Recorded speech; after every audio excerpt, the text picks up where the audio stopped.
Hi and welcome to my channel. My name is Sarah and I love to talk about books. And today I'm going to be talking about the books that I read in May.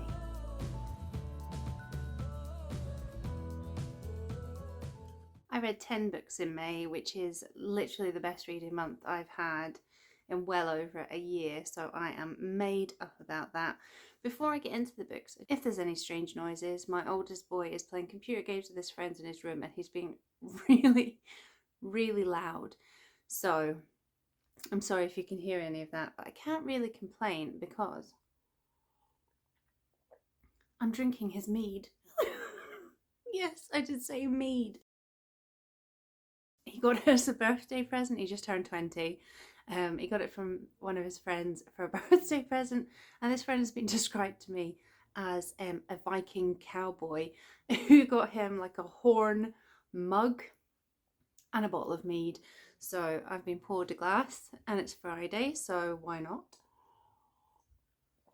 Anyway, to the books. So yeah, I read loads of books in May, some of which I talked about last week when I wrapped up and ranked and reviewed the books that I read for the non-fiction quarterfinal for the Booktube Prize. So I've already talked about those. Today I'm going to be talking about the other books, the books that I chose to read in May. As always, I'm going to talk about them kind of in the order of my favourite first and then going on through the other ones, but actually I had a really good reading month, so there isn't a lot of difference between many of these books. The first book I read was Small Things Like These by Keegan. And the treatment of unmarried mothers in not so distant past Ireland has always kind of horrified and fascinated me. I think it's since I saw the film The Magdalene Sisters. So when I saw the premise of this book, although it doesn't outwardly state it, I did have a feeling that this would be the sort of story that would pull me in on that topic.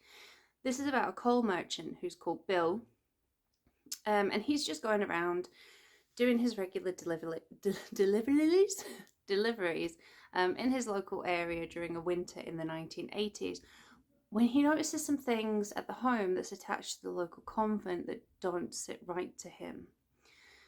He himself is the son of an unmarried young woman who was thankfully supported by her employer, this benevolent, wealthy woman that she worked for. But Bill has wrestled his whole life knowing that things could have been very different for him and for his mother.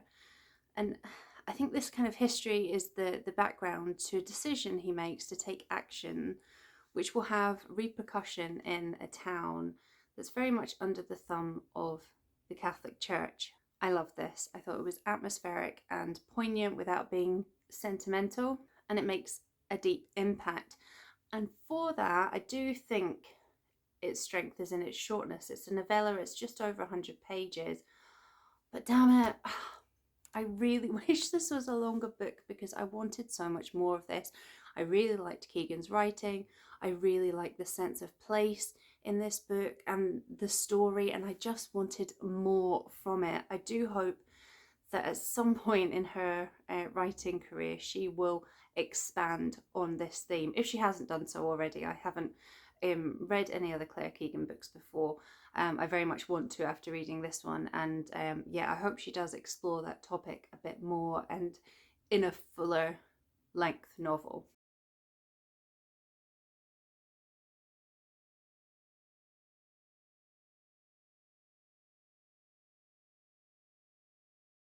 The next book I want to talk about was Britt-Marie Was Here, which is by Fredrik Backman. I read this as part of Dewey's 24-hour readathon, which was the end of April, start of May. It feels like a lifetime ago now. But after discovering that her husband of many years, like decades, has been cheating on her, Britt-Marie walks out of him and into the employment office. Having not worked for most of her adult life, she's really not qualified for much, and she ends up being given this temporary job as, I think it's a caretaker for a community centre in this small out of the way town that has been completely ravaged by the recession. And it's there that Britt-Marie is forced to learn a lot about not just football, after she unwittingly becomes coach for the local kids team, which is a bit of a ragtag bunch, but more about people in general and about herself. I said in my Jewish 24-hour readathon vlog, I wasn't really sure about this one at first, because I felt that Britt-Marie was this like really exaggerated character, super awkward, no social skills, just kind of like an overdone Eleanor Oliphant type. I thought the book was just trying too hard to be quirky, and it really wasn't gelling with me until it hit me in the feels. In the strange situation that Britt-Marie finds herself, she finally has the space to reflect on what she has given and given up during her marriage. And I feel like Backman has this way of hiding poignancy in his really like off-the-wall characters and weird situations.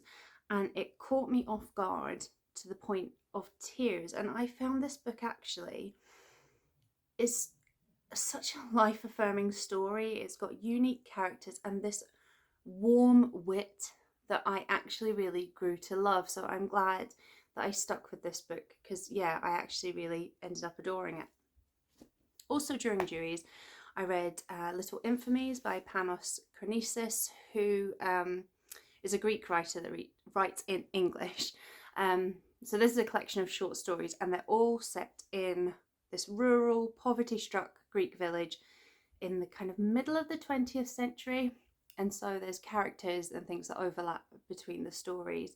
And I really love interlinked short stories. I feel that approach kind of avoids sometimes the unfinished or abruptness that some short stories can have. And what struck me from the beginning in this collection is that it's quite macabre. It's got a very dark humour, and I enjoyed that aspect. But it might be a surprise to someone who's picking up this book thinking it's going to be all stories about picturesque olive groves and like a sleepy, quaint village.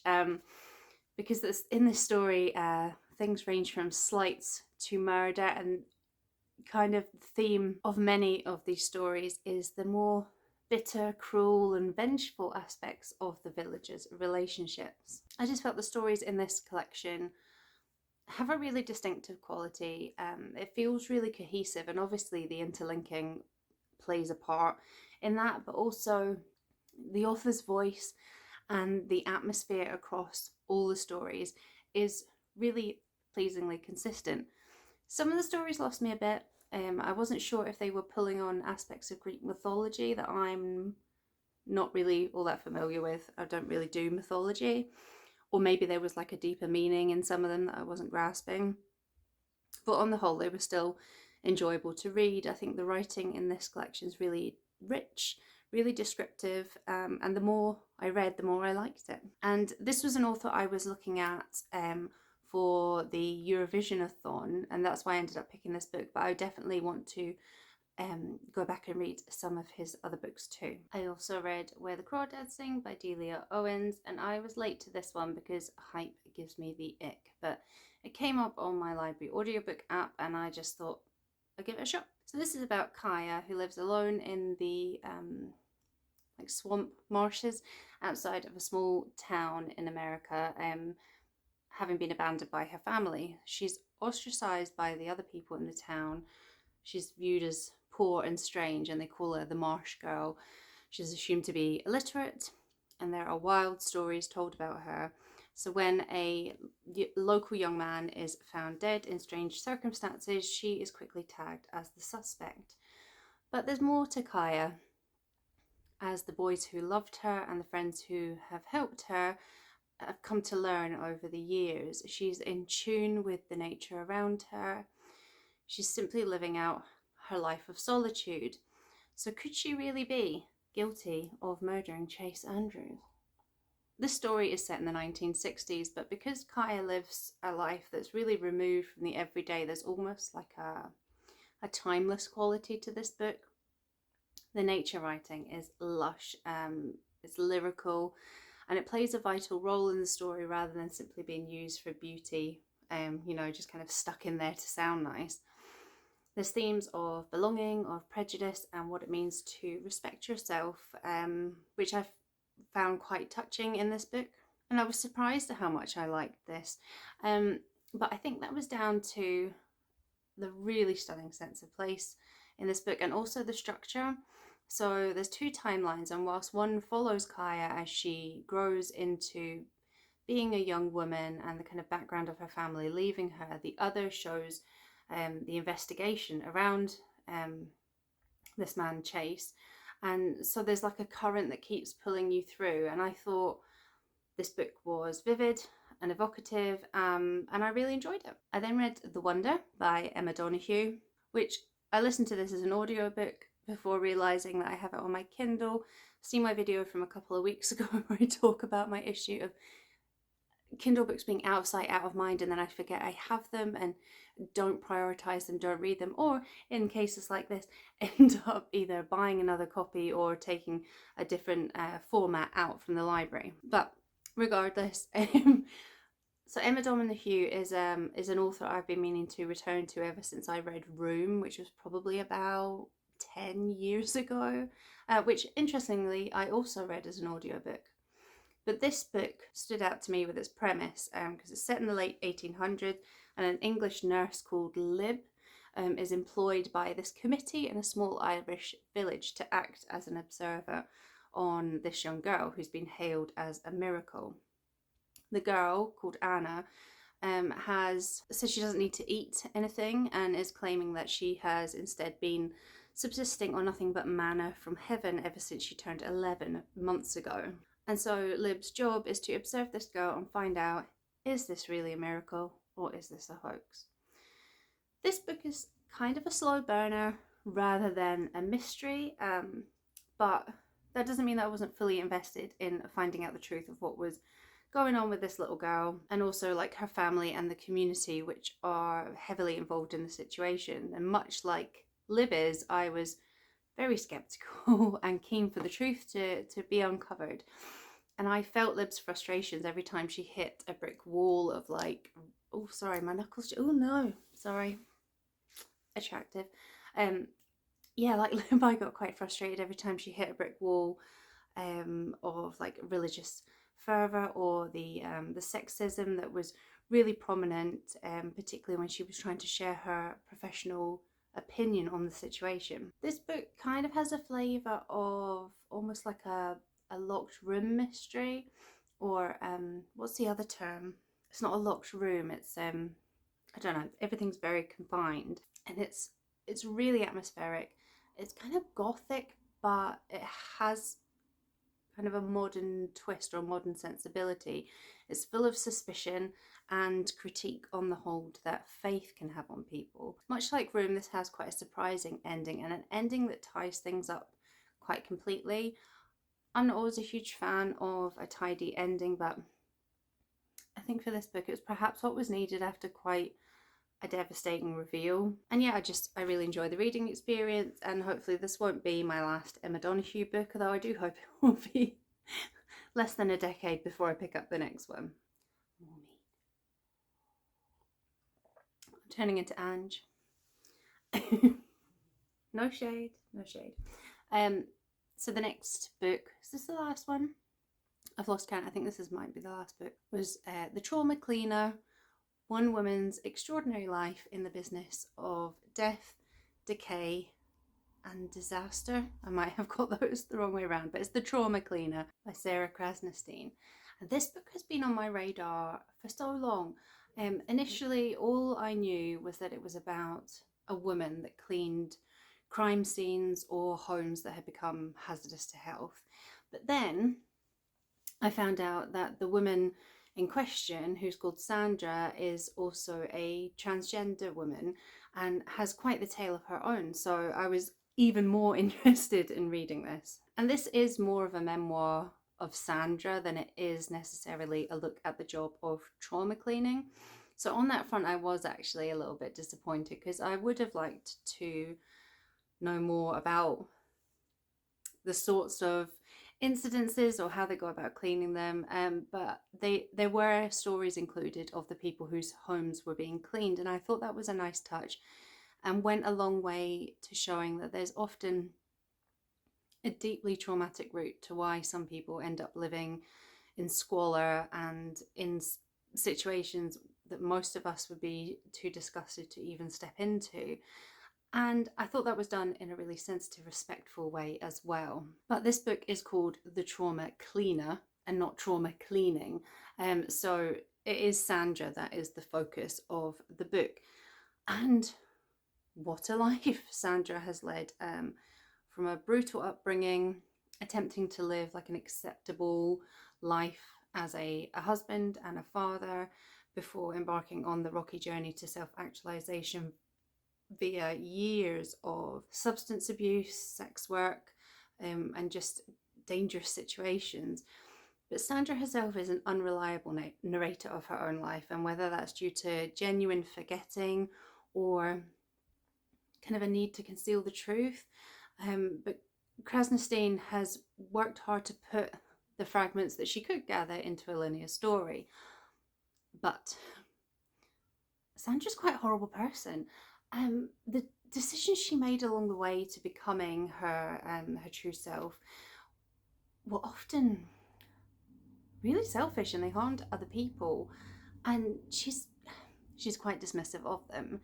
And instead of trying to offer like a critical or balanced view of her subject, Krasnostein is, I found her quite indulgent, like almost fawning, and she seems to have fallen under like some sort of spell. I didn't appreciate that or find it particularly comfortable to read. Obviously, like Sandra had a horrific upbringing and many struggles in her adult life, but I don't ever think things like that are excuses to hurt other people or step on other people in order to get where you want to be. And Krasnostein seems to tiptoe around the less palatable aspects of Sandra's story, and that made me question how objective she had been with the story as a whole. But still, this is a fascinating insight into a complex woman working in a complex field, and I did enjoy it. I just wish it had been a bit more balanced.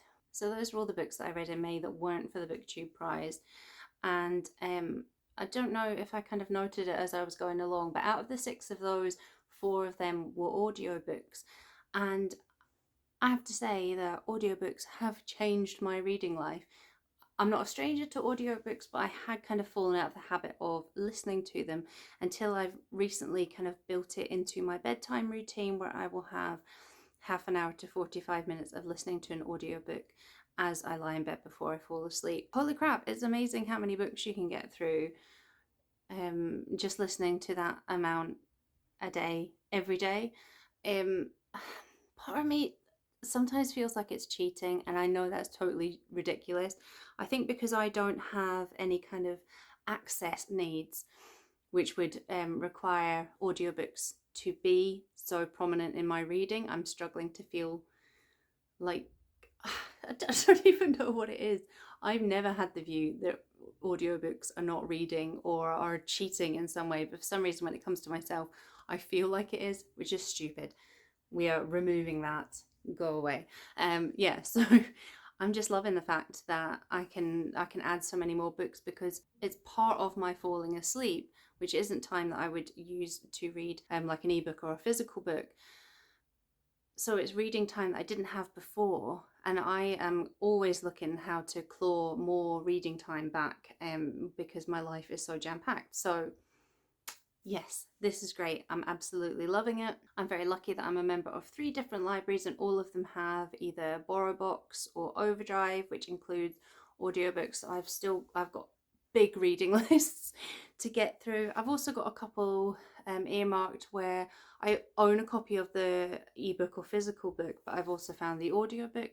And I might do that thing, I've never done it, but I know some people do, where they listen to the audiobook and read at the same time, and just to see what that would bring to my reading life as well. So maybe I'll experiment with that this month. But for now, I'm just really excited that I've added this kind of new element to my reading life, and I want it to continue. So have you read any of the books that I have mentioned in this video? If you have, Let me know what your thoughts were on them in the comments below, whether we agree or disagree. I would love to know your thoughts. And are there any here that I have inspired you to pick up? Let me know that as well. And until next time.